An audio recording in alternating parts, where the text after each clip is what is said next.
Very good morning. Sorry, very good evening, doctors. Very good evening. Welcome, Dr. Anish, Anta, Sakshi, Dr. Zikra, Farooq.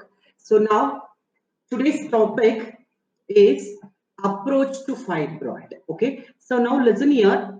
In Gynec, we have got 4 to 5 important cases. One case is mass per abdomen. One case is mass per abdomen. It could be a uterine mass. It could be a uterine mass, that is fibroid, or ovarian mass. It could be a uterine mass, fibroid, or ovarian mass. That is the one case. The second case is abnormal uterine bleeding. Abnormal uterine bleeding. That is the one thing. Third case is pelvic organ prolapse. Pelvic organ prolapse. And fourth case is white discharge. White discharge. Okay. Yes. So now these are all the common cases usually you will get in practical exams. That means final year. Yes. Yes. So now today's topic is one of the mass per abdomen, that is uterine mass, that is fibroid. Okay. Yes. Yes. Anyway, doctors, I welcome you all for today's session. Now listen here.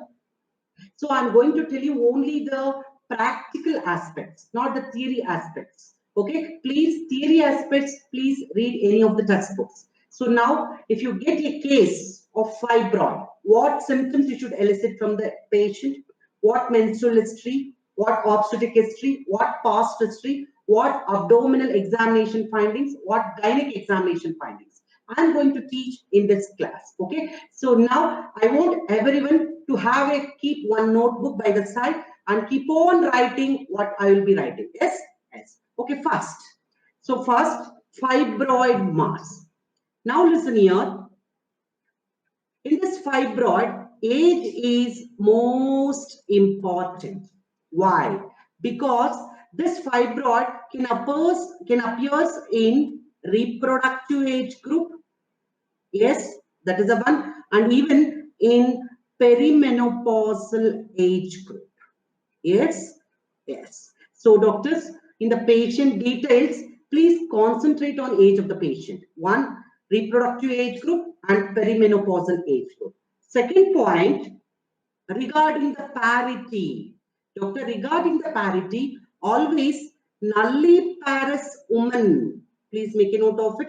Always nulliparous women are more prone for fibroid masses. Nulliparous women or infertility. Even infertility is one of the risk factors for fibroid. Okay, so age and parity. Now, with this, we'll proceed to symptomatology of patients. If a patient with a fibroid, what symptoms comes to gynec OPD? Yes. Second slide, symptomatology. Please take down. I want everyone to take down this symptomatology. Now, you all know, doctor, you all know, uterine masses usually comes with menstrual complaints. Yes, yes. Uterine mass usually comes with menstrual complaints. What menstrual complaints they can come? They can come with profuse bleeding. Yes, that could be a complaint.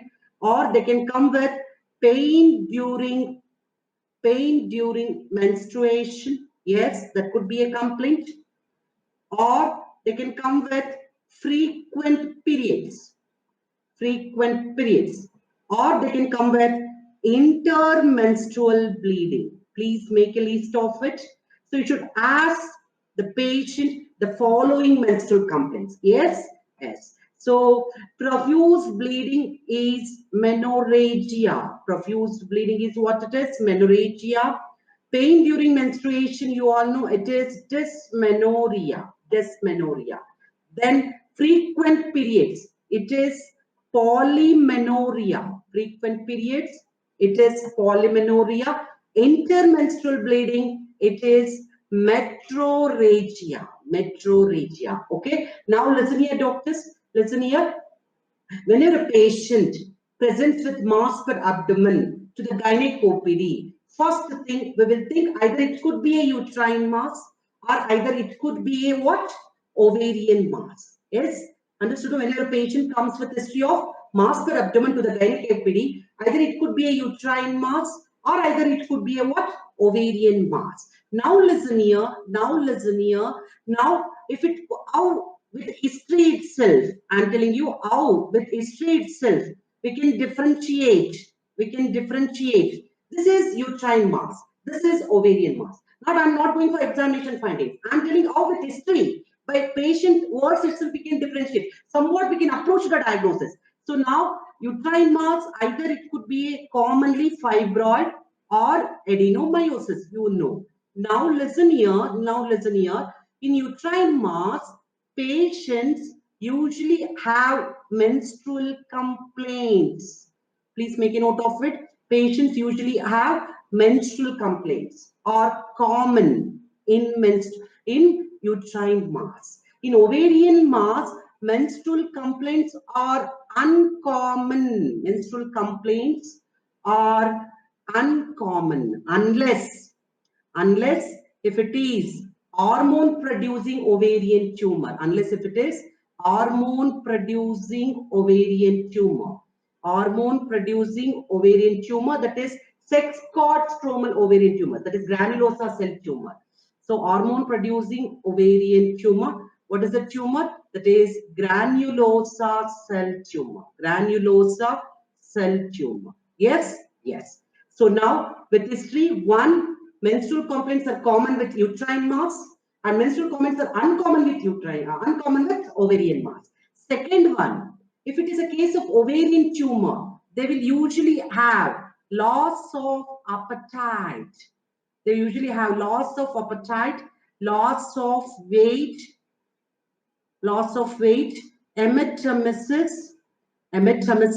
and melena. Understood? No? So now listen here, doctor. These are all the history. With history itself, we can say this is uterine mass or this is ovarian mass. If she complains menstrual complaints, more favor of uterine mass. No menstrual complaints, only loss of appetite, loss of weight, emetemesis, melena, more in favor of ovarian mass. Yet no such loss of weight, loss of appetite, emetemesis, or melena. Yes, yes. Okay, doctors. Now, today's topic is approach to fibroid. So now that is, she can come with menstrual complaints. Second complaint, she can come with mass per abdomen. Yes, yes, that could be the thing. If she comes with mass per abdomen, you ask loss of appetite, loss of weight, anything it could be. Then pain abdomen. Yes. So pain abdomen. Make a note of it. Mass per abdomen, pain abdomen. Yes, that could be the thing. Now, sometimes if it is huge fibroid, yes, so she can comes with swelling of lower limbs. Yes, that is could be the thing, or varicosities of lower limbs. Yes, if it is a huge fibroid. Even if it is huge fibroid, they can come with urinary symptoms. Yes, urinary symptoms like frequency and retention. Yes. Even if they can come with rectal symptoms, like constipation, and feeling of incomplete evacuation.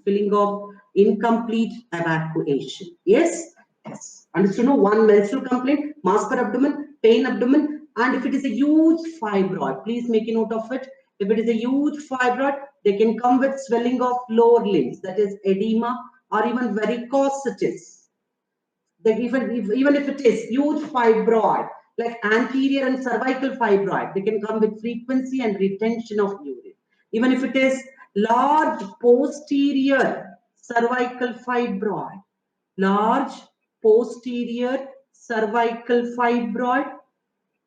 they can come with rectal symptoms.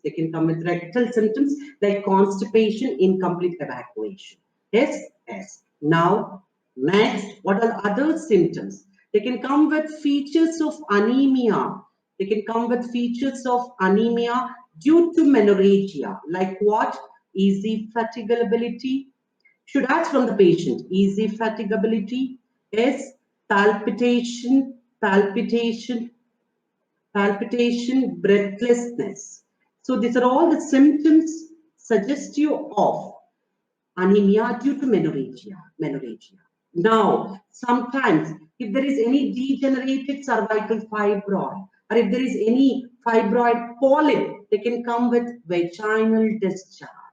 They can come with vaginal discharge. So what is the reason for vaginal discharge? One, degenerated fibroid or fibroid polyp. Yes, yes. Now, final take-home message is, doctor, 30 to 50% fibroids are asymptomatic. Please make a note of it. 30 to 50% fibroids are asymptomatic. Yes, yes. So most common presentation is asymptomatic. Most common presenting symptom is menorrhagia. Most common presentation is asymptomatic. Most common symptom is menorrhagia. That's why 30 to 50% fibroids are asymptomatic, which are diagnosed incidentally. Okay, so these are all the symptomatology. Please make a note of it. These are all the symptomatology. Okay, please note this. So menstrual complaints. Actually, if it is a uterine mass, they will come with menstrual complaints. If it is ovarian mass, usually they come with mass per abdomen rather than menstrual complaint. Yes. So next, uterine mass also can come with mass per abdomen, pain abdomen. If it is a huge fibroid, they can have a swelling of lower limbs or varicosities. They can present with urinary symptoms, rectal symptoms. Yes, they can also present with features of anemia due to menorrhagia. Yes, so they can also have vaginal discharge if it is degenerated fibroid or fibroid polyp. So majority of the times, 30 to 50% fibroids are asymptomatic, which are diagnosed incidentally. That's why most common presentation is asymptomatic. Most common symptom or most consistent symptom for fibroid is menorrhagia. Please take down this point. Most common presentation asymptomatic. Most consistent symptom for fibroid is menorrhagia. Yes, yes. So with this symptomatology, we will proceed to menstrual history. So in menstrual history, one, you should ask duration of bleeding. Doctor, please make a list. You should ask these points: duration of bleeding, pattern of bleeding. Please make a note of it.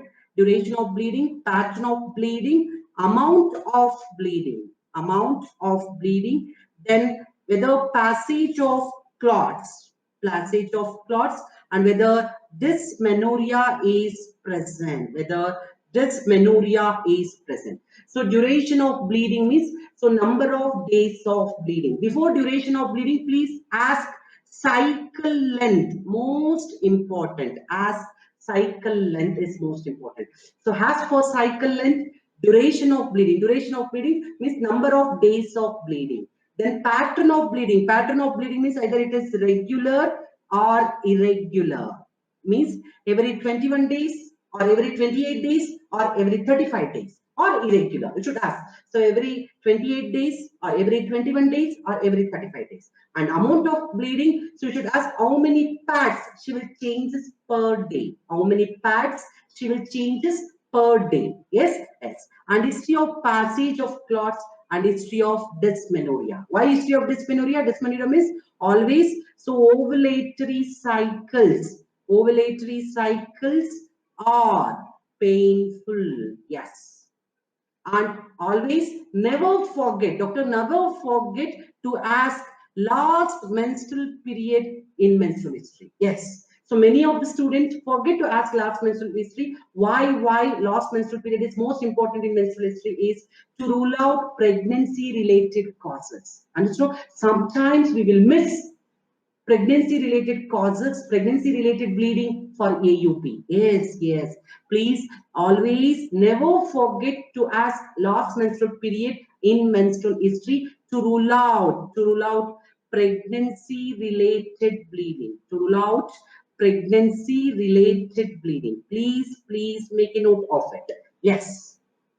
So please never forget to mention last menstrual period. If it is a fibroid also, if it is AUB also, because sometimes you will miss pregnancy-related bleeding for AUB.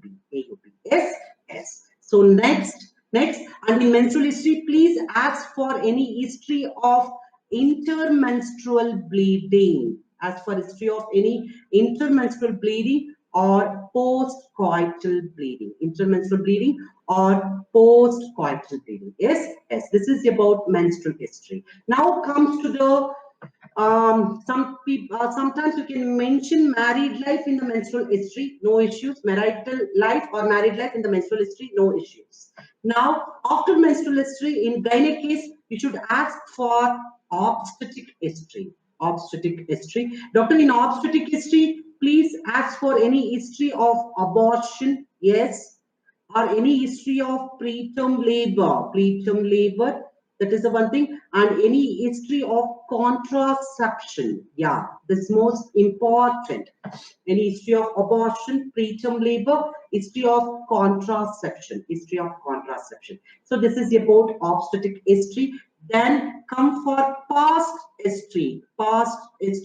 Doctor, please, routinely we will ask diabetes, hypertension. That is a routine thing we'll ask. What is specific to fibroid?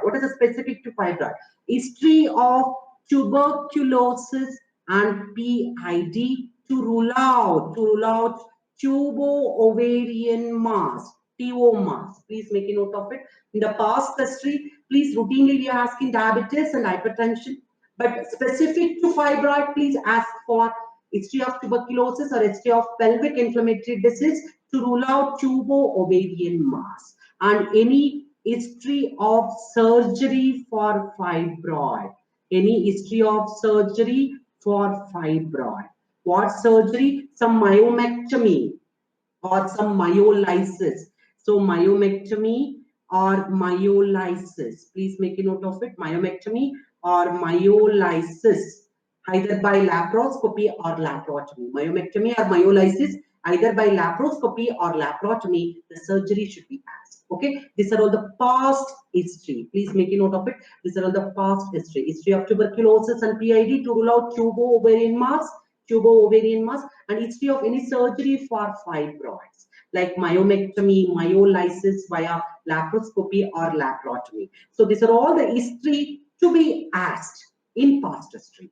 After past history, family history. Doctor, family history, yes.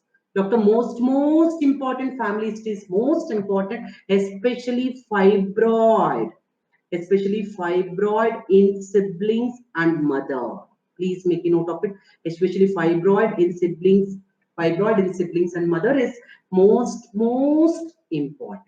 Yes, yes. And another one. So history of familial cancers. History of familiar cancers. What are the history of familiar cancers? You should ask in the family history in all gynec cases, especially in mass per abdomen. One, ovarian cancer.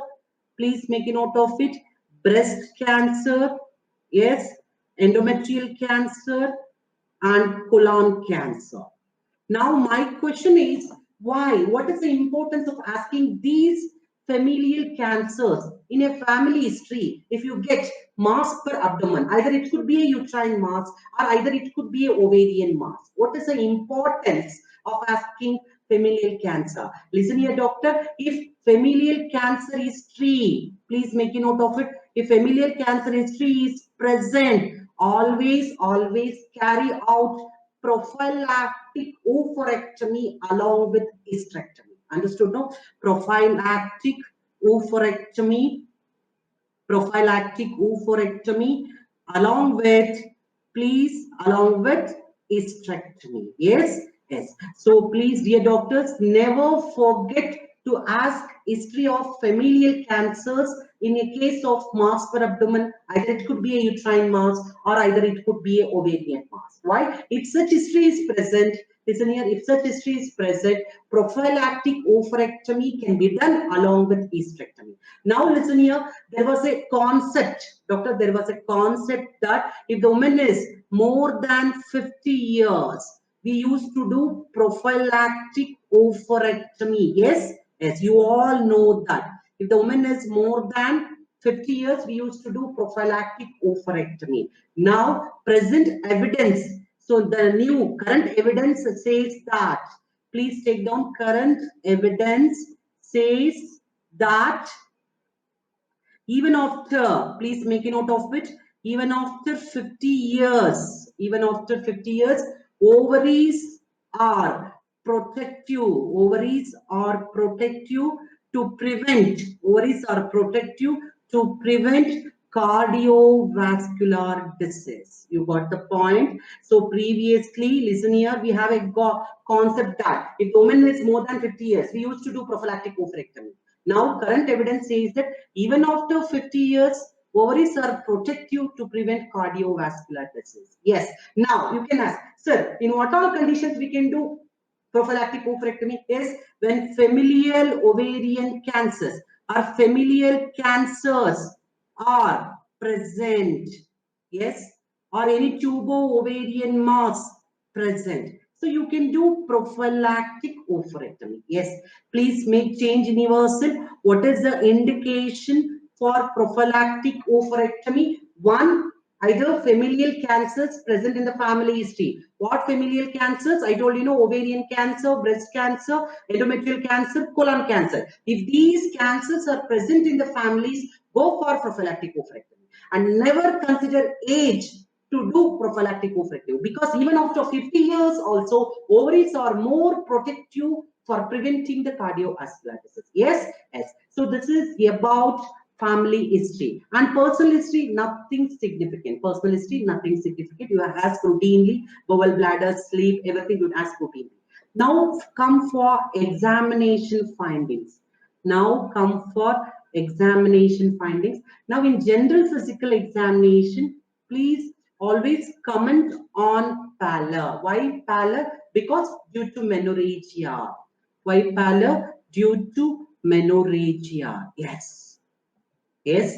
And you can comment on edema or varicosities. Edema or varicosities, especially in huge fibroid. Especially in huge fibroid. Especially in huge fibroid. Yes. Yes. Now come to the per abdomen examination after systemic examination of cardiovascular and respiratory system. Per abdomen examination. Doctor, listen here. You all know inspection, palpation, inspection, palpation, percussion, and auscultation. Auscultation are routinely done, or routinely done. Yes, or routinely done. Now, if any mass is present, following findings should be noted. So you will usually you do know in medicine, surgery, or OBG, if for any mass, per abdomen inspection, palpation, percussion, auscultation, you routinely do that. But what are the important gynec abdominal examination findings I'm going to tell you. Now, if any mass found, if any mass is present, so what is the specific findings? Side. That is, which quadrant of abdomen? Please make a note of it. Which quadrant of abdomen? Yes, that is the one thing. Which quadrant of abdomen the mass lies? Yes.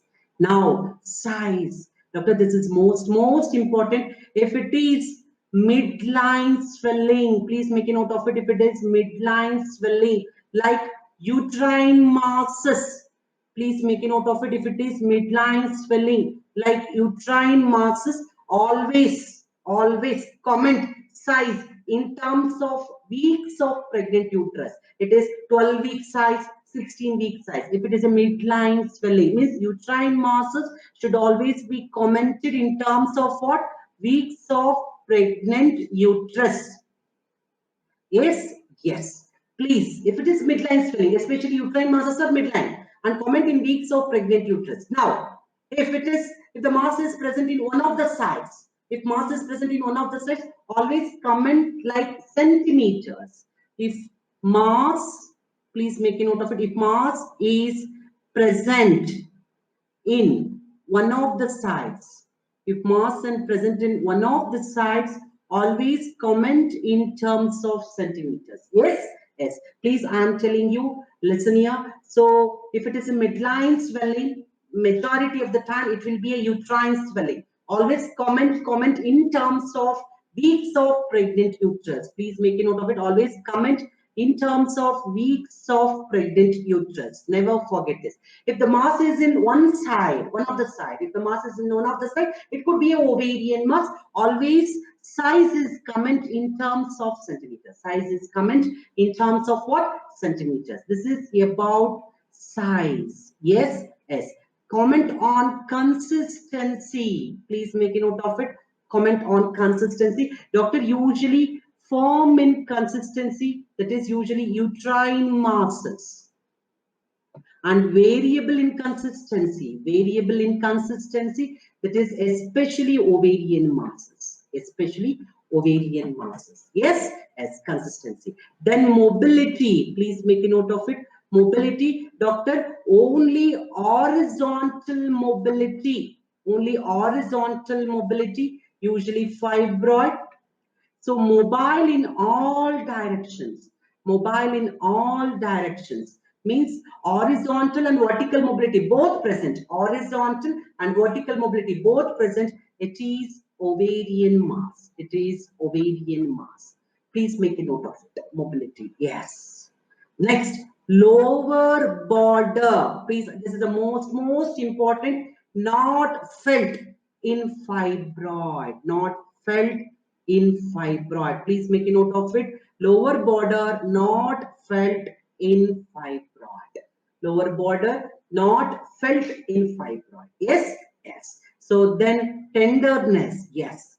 So tenderness, if is present, if there is any torsion, or if there is any red degeneration, is torsion or red degeneration or any infection. So there's sometimes tenderness usually present. Okay, doctor, these are all the per abdomen examination findings. Understood now? Doctor, usually uterine masses will be midline swelling. Always comment in terms of weeks of pregnant uterus. Always comment midline swelling, that is uterine masses in terms of weeks of pregnant uterus. If the mass is present in one of the side, comment in terms of centimeters. Yes, yes. Consistency, usually fibroid masses are firm in consistency and ovarian masses are variable in consistency. And fibroid masses are mobile only in horizontal direction. But ovarian masses are mobile in vertical and horizontal also. Lower border not felt in fibroid, felt in ovarian mass. Tenderness, yes, if the fibroid is associated with torsion, red degeneration, or sarcomatous change, or infection, yeah, tenderness will be present.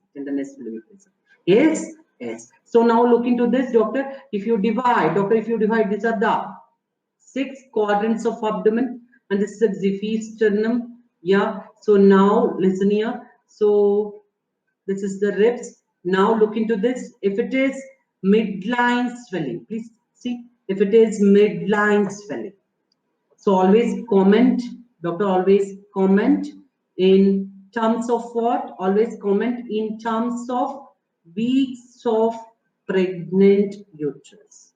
Always comment in terms of weeks of pregnant uterus. See, this is a one thing. And doctor, this uterine masses, that is fibroid, it is mobile only in horizontal direction.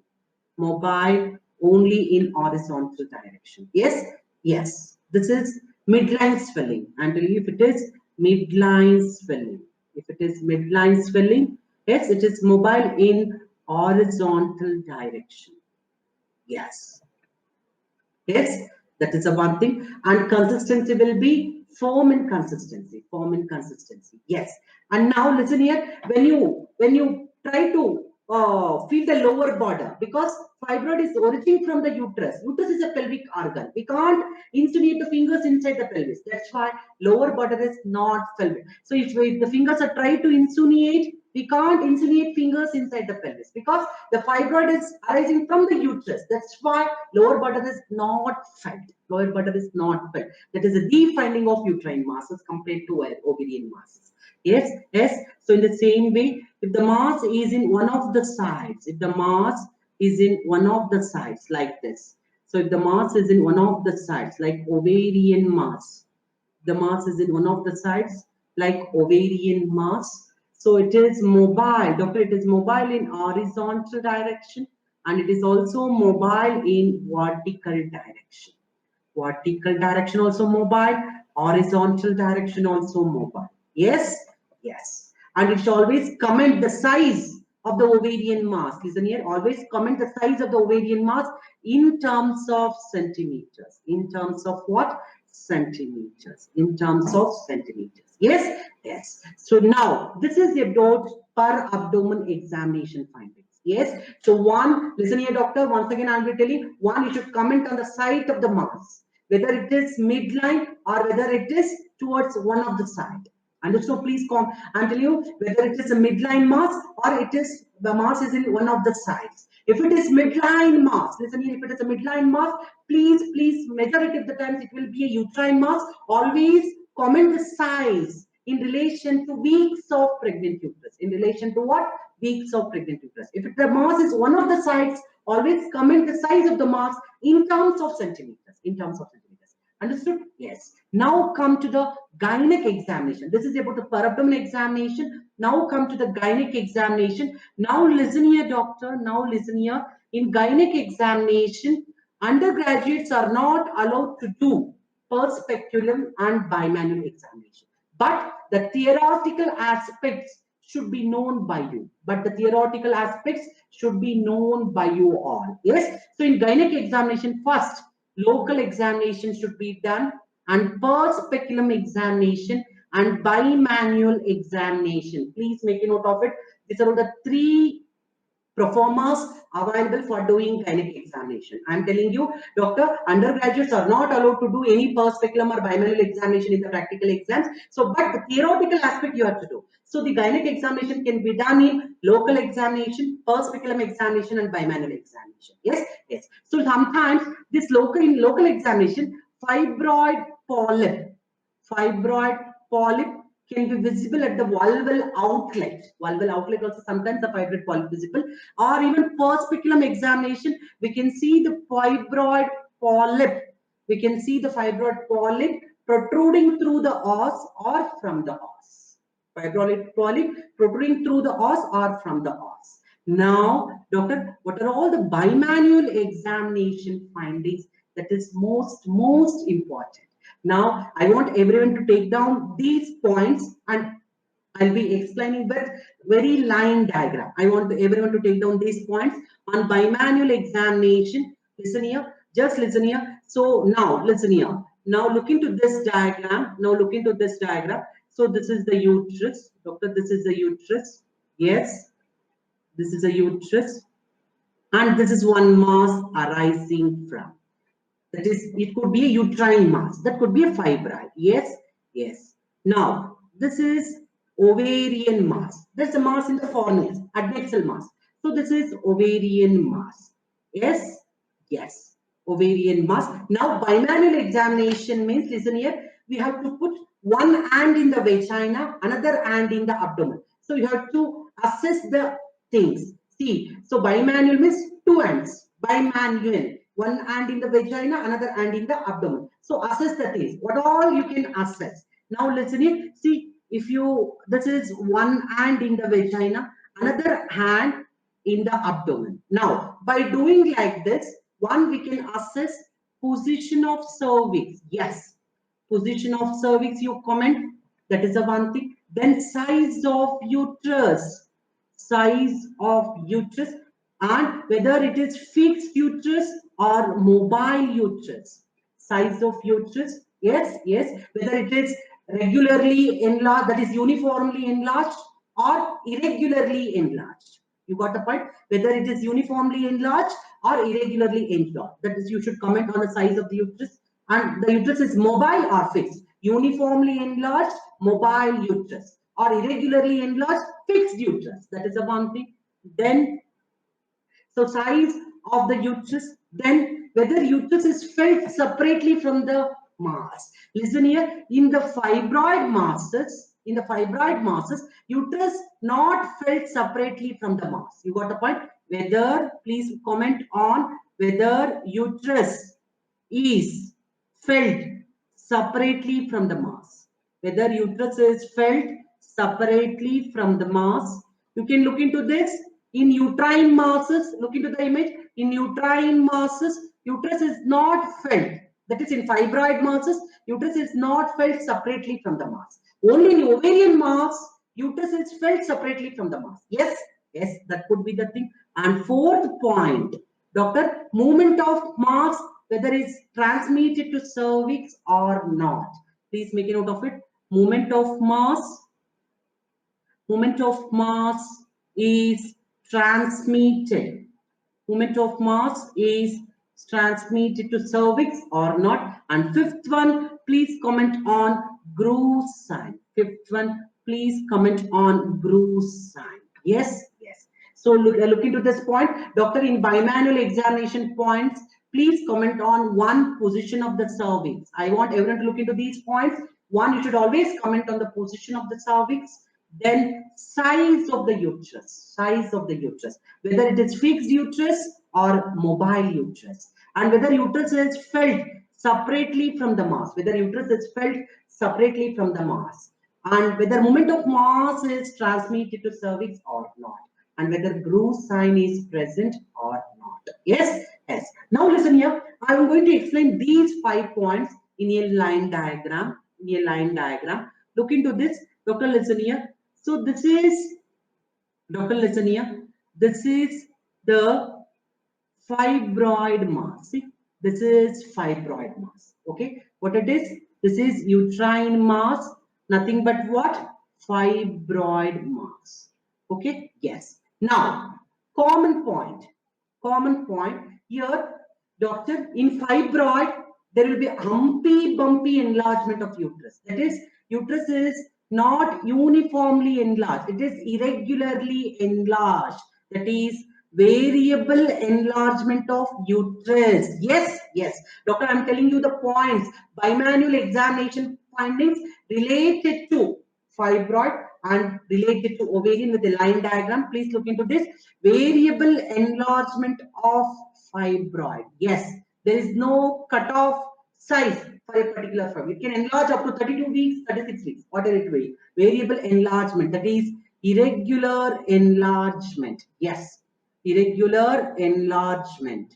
Yes, yes, that could be the thing. Second point, doctor, second point. Look into this, doctor. Look into this image, doctor. Here, doctor, uterus is not felt separately. Uterus is attached with the mass because here the mass is arising from the uterus. It is a uterine mass. That's why uterus is doctor, felt not separately from the mass. Take down uterus not felt separately from the mass.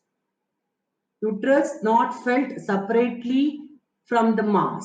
Is it okay, doctor? Please look into that. Here the mass is adherent to uterus because fibroid is arising from the uterus. That's why uterus is not felt separately from the mass because mass is always adherent to uterus and uterus is adherent to the mass. That's why uterus not felt separately from the mass. Now look into this, doctor. Now look into this.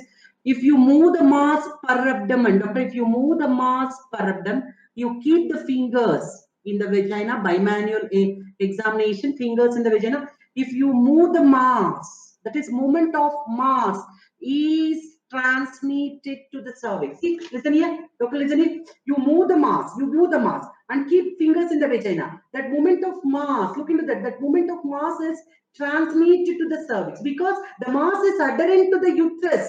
That transmissions, that pulsations will be easily transferred through the uterus and reaches the cervix. That transmitted can be felt in fingers in the vagina. Yes? Is it clear? Is it clear, doctors? Yes or no?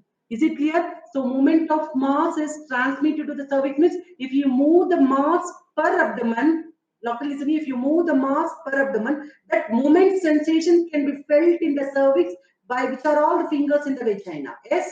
Yes. So take down movement of mass.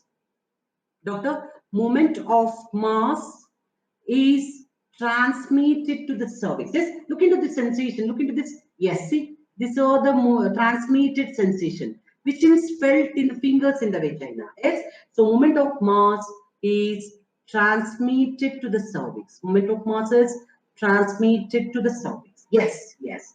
The last point, Doctor, listen here, last point, listen here.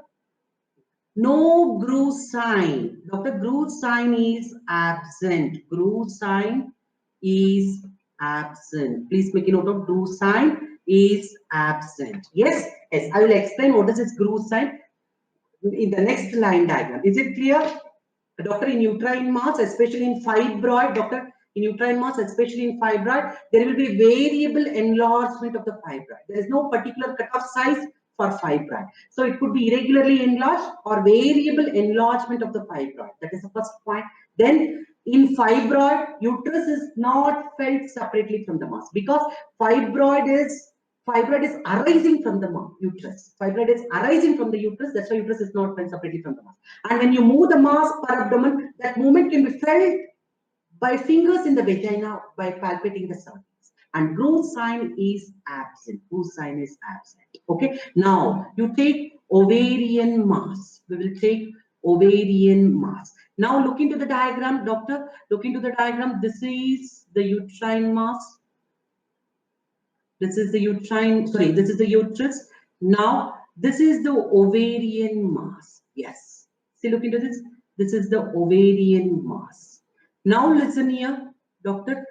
Now, listen here. The first point, doctor, first point. If you move the mass, doctor, if you move the mass, movement of mass is not transmitted to the cervix. Yes or no? Yes. Movement of mass is not transmitted to the cervix. Yes or no? Yes. Take down first point. Movement of mass is not transmitted to cervix. Is not transmitted to cervix. Yes. That is the one thing. Yes or no? Yes. Movement of mass is not transmitted to cervix. Second. Now listen here. We can feel one groove. Doctor, this is the groove. A groove can be felt between the uterus and the ovarian mass. So groove sign is positive. Now, doctor, if you imagine, if it is a uterine mass, if it is a fibroid, there is no groove sign. If it is ovarian mass, doctor, if it is ovarian mass, we can feel groove-like structure. A depression can be seen. That is called as groove sign. Groove sign. Groove sign is positive between what? Between uterus and ovarian mass. Between uterus and ovarian mass. Yes? Yes. So, and doctor, this ovarian mass is mobile in horizontal direction and vertical direction. Yes, yes. Sir, but sir, can we ask for our fingers in the groove? No, it is very not. Just we can feel the depression. We can see the depression. So, uterus mass. Yes. And another important point, doctor, uterus felt separately from mass. Yes, that is another important point. Uterus felt separately from mass. But in fibroid, uterus not felt separately from mass. That is, movement of mass is transmitted to cervix. No growth sign. In ovarian mass, uterus felt separately from mass. Yes, see, this is one mass. See, this is one mass. Uterus is separate. This is uterus. Uterus is separate. Mass is separate. That's why uterus is felt separately from the mass. And when you move the ovarian mass, that movement is not transmitted to cervix. And bimanual examination, a groove can be felt between the ovarian mass and uterus. What is it called as groove sign positive in ovarian mass? In your fibroid mass, uterus not felt separately because fibroid is arising from the uterus. When you move the mass, movement is transmitted. Groove sign is negative. Groove sign is negative. Ovarian masses mobile in horizontal and vertical. Fibroid masses only mobile in horizontal, not vertical. Yes, yes. So now we will list all these points in a tabular column. Yes, yes. So now, take down fibroid mass,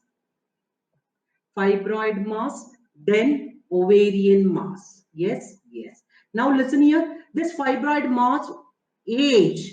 So age, doctor, listen here. Age, it can be reproductive. It can be reproductive or perimenopausal. It can be reproductive or perimenopausal. Here, any age can be possible. Any age can be possible. Yes, any age. So there is no like reproductive or perimenopausal. Even hormone-producing ovarian tumors like granulosa cell tumor possible in before puberty. During reproductive age group also granulosa cell tumor can be possible. Post-menopausal age group also granulosa cell tumor can be possible. Yes, that's why any age can occur. Then menstrual symptoms. Doctor, I told you menstrual symptoms always. I'm telling you, menstrual symptoms always common in fibroid masses and uncommon. Please make a note of it. Uncommon in ovarian mass, unless it is functioning ovarian tumors. Unless it is functioning ovarian tumors.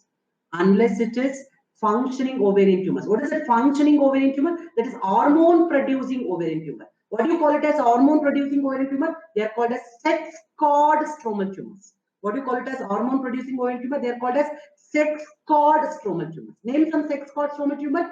Granulosa cell tumor, Theca cell tumor. Yes, so these are all the sex cord stromal tumor or hormone producing tumor. They can present with menstrual complaints. Yes, they can present with menstrual complaints. But ovarian masses presenting with menstrual complaint is very uncommon. Yes, and there will be loss of appetite or loss of weight or emetemesis or melena. These features, please ask from the patient. If the patient presents with mass per abdomen, ask for menstrual complaints. Menstrual complaint is present, go for fibroid. If menstrual complaint is absent and the patient gives history of loss of weight, loss of appetite, emetemesis, melena, dyspepsia, all these features goes towards ovarian mass. All these features goes towards what? Ovarian mass. Yes? Yes. So now I'm going to continue the table. Continue the table. Side. So fibroid mass usually midline. I told you midline, and it is on one of the sides. On one of these sides. Yes. Yes. Then consistency. I told you consistency. It is always firm in consistency. Fibroid. This is variable in consistency. Yes. Mobility, doctor, mobility, doctor, only horizontal mobility, only horizontal mobility. Please make a note of it, only horizontal mobility. This both horizontal and vertical, both horizontal and vertical. Yes, yes, that could be the, then common point, most important point, lower border. Doctor, please make a note of it. Lower border not felt. Yes, this lower border will be felt in ovarian mass. Lower border not felt in fibroid, felt in ovarian mass. Next, doctor. So this is, so side, consistency, mobility, lower border. Then most important point, bimanual examination findings. One, uterus not felt separately. Yes, that is the point. Uterus not felt separately from mass. That is another one point. Second one, movement of mass. Movement of mass is transmitted to cervix. Movement of mass is transmitted to cervix. Yes. Third one, groove sign. Please make a note of it. Groove sign is absent. These are all the findings suggestive of fibroid. Yes. Yes. In ovarian mass, doctor, uterus felt separately. Uterus felt separately from mass. Yes, yes. Uterus felt separately from mass.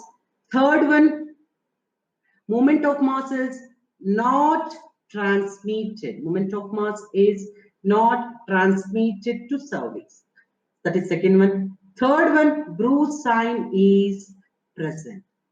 Understood? Bruise sign is present. Yes, yes. Okay, doctors. Dear doctors, this is about history and examination findings. Is it clear? Listen here. Once again, I am telling you, if the patient comes with menstrual complaints, go for fibroid. If the patient comes with no menstrual complaints, but there is loss of weight, loss of appetite, dyspepsia, melena, emetemesis, go for ovarian mass. Go for ovarian mass. Yes, yes. If it is fibroid mass, just I will quickly review of history and examination findings. Please look into the words. Listen, if it is fibroid mass, one, in history you should ask for menstrual complaints. In history you should ask for mass per abdomen. In history you should ask for what? Pain abdomen, pain abdomen. And if it is huge fibroid, you should ask for, the patient itself will say there's a swelling of limbs, or there should be what? Edema of limbs or varicosities, or they can have pressure symptoms. They can have pressure symptoms. Then, if it is huge fibroid compressing anteriorly, that is compressing over the bladder, there will be urinary symptoms. Compressing posteriorly, rectum, they will have rectal symptoms. Yes, yes. If it is long-standing fibroid, which is undergoing degeneration, they will have vaginal discharge, foul-smelling vaginal discharge. If it is a fibroid polyp or degenerated fibroid, they will give classical foul-smelling vaginal discharge. Yes, yes. And finally, you should ask features of anemia due to menorrhagia. I should ask features of anemia due to menorrhagia. Yes, yes. And final take-home message, Dr. Final take-home message, 30 to 50% fibroids are asymptomatic, which are diagnosed incidentally. Yes, yes, yes. 30 to 50% fibroids are asymptomatic, which are diagnosed incidentally. Yes, yes. This is about symptomatology. Final take-home message, menstrual complaints, no loss of appetite, no loss of weight, fibroid masses, that is uterine masses. No menstrual complaint, loss of weight, loss of appetite present, it is ovarian mass. Yes, yes. Now in menstrual history, doctor, it should be in the tip of the fingers. Yes, yes. Cycle length, duration of bleeding, pattern of bleeding, amount of bleeding, associated pain, associated dysmenorrhea, last menstrual period, because to rule out pregnancy-related bleeding in AUP.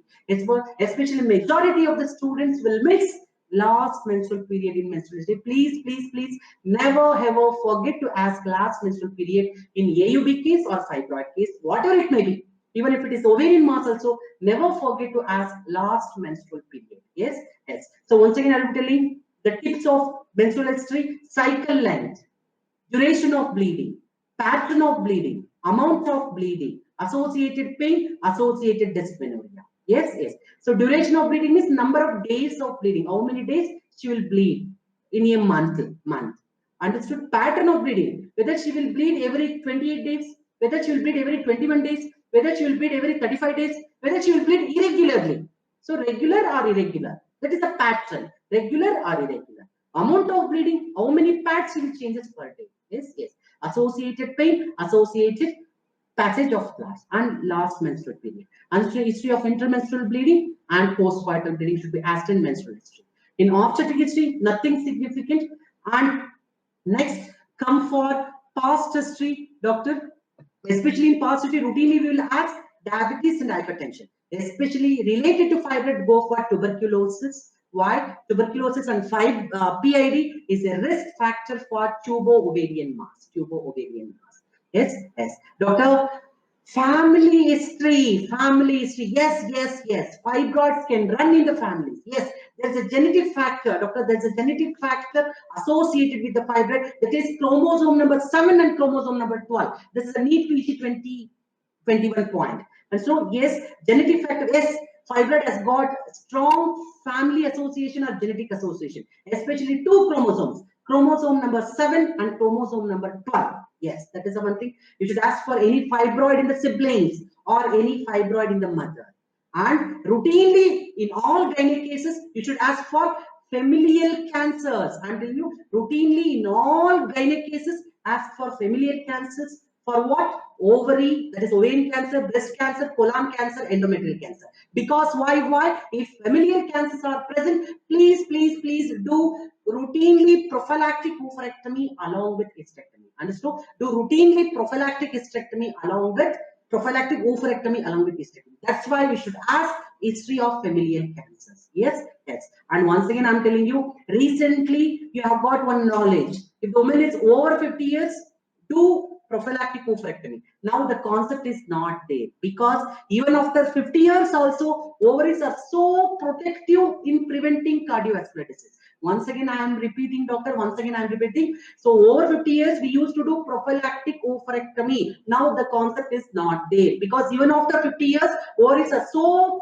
protective for preventing cardiovascular disease. Now, when we can do prophylactic oophorectomy? If familial history of familial cancers are present. Yes, yes. Okay, doctors. So finally, so in this class, the take-home message, I will differentiate fibroid mass and ovarian mass. I will differentiate fibroid mass, ovarian mass. Dr. Fibroid mass, as I told you, menstrual symptoms will be common.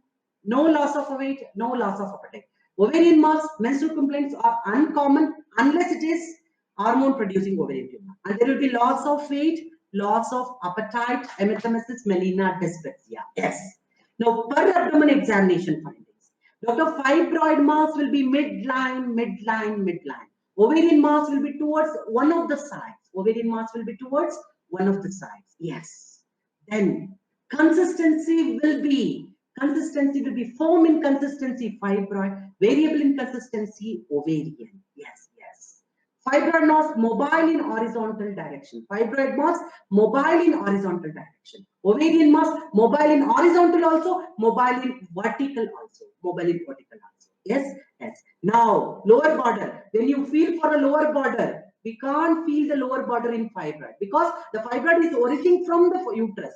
That's why lower border is not felt in fibroid. But ovarian mass, yes, lower border is felt. Yes, yes.